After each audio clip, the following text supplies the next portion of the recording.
As the world has become more urbanized over the past century, cities have morphed and changed to accommodate the huge increase in their population.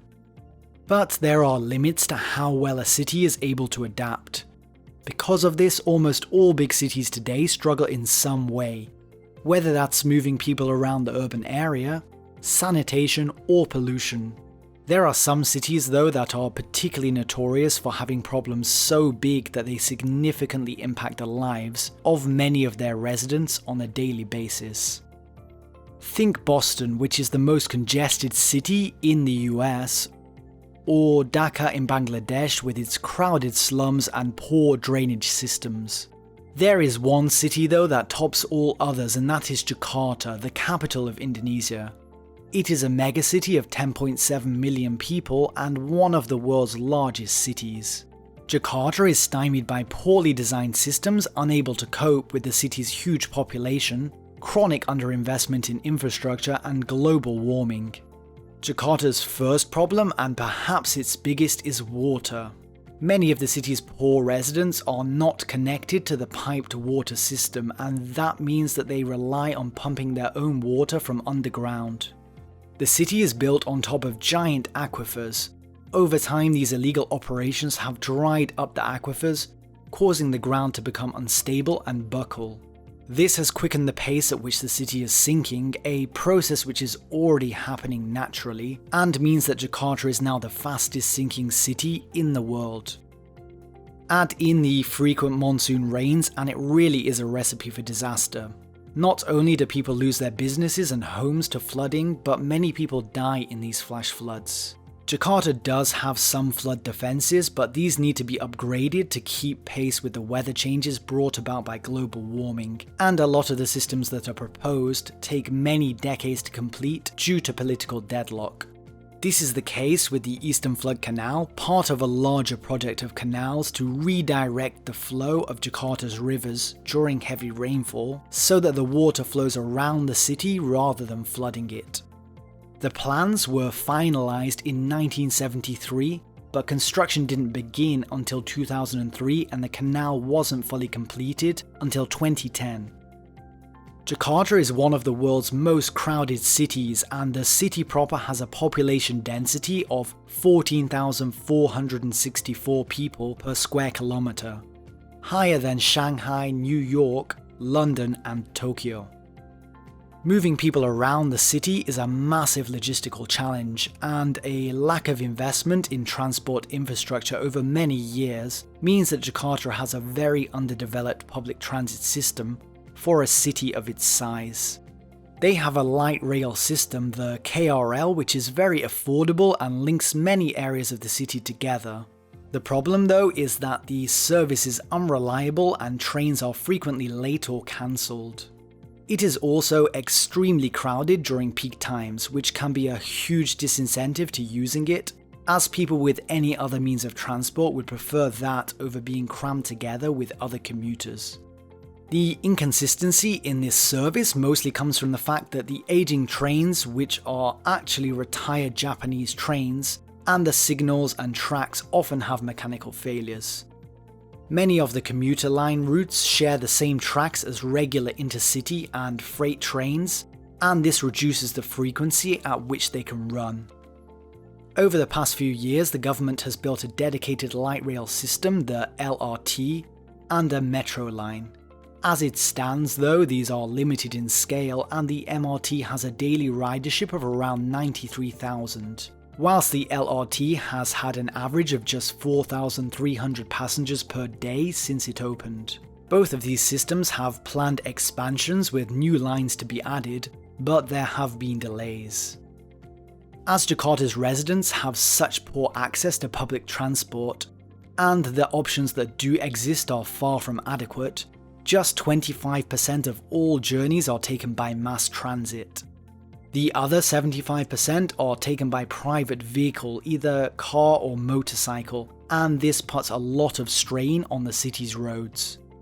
To travel to central Jakarta from Bekasi, a commuter city in Greater Jakarta, which is a distance of just 20 kilometers, it can take up to 2 hours at peak times.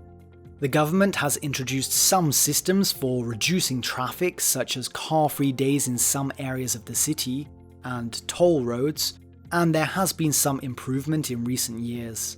But even with these initiatives, private vehicle ownership continues to rise, and Jakarta remains one of the world's most congested cities, with residents' average commute being between 1.5 and 3 hours according to Indonesian Traffic Watch. In a city of Jakarta's size, the roads will always be busy. People aren't just commuting daily from Jakarta Special Capital Region, which has 10.7 million residents. Many people from the wider metropolitan area, with a population of 31.6 million, also travel into Jakarta for work each day. But if the transportation system was redesigned to move people around more efficiently and comfortably, this would likely increase public transit use, reduce the number of cars on the roads, and so decrease the average commute time. As a modern city, Jakarta does have some modern and luxury apartments owned and rented by the city's high earners. But these are prohibitively expensive for the city's poor residents, so there is also a lot of lower quality housing, with poorly constructed homes packed very close together.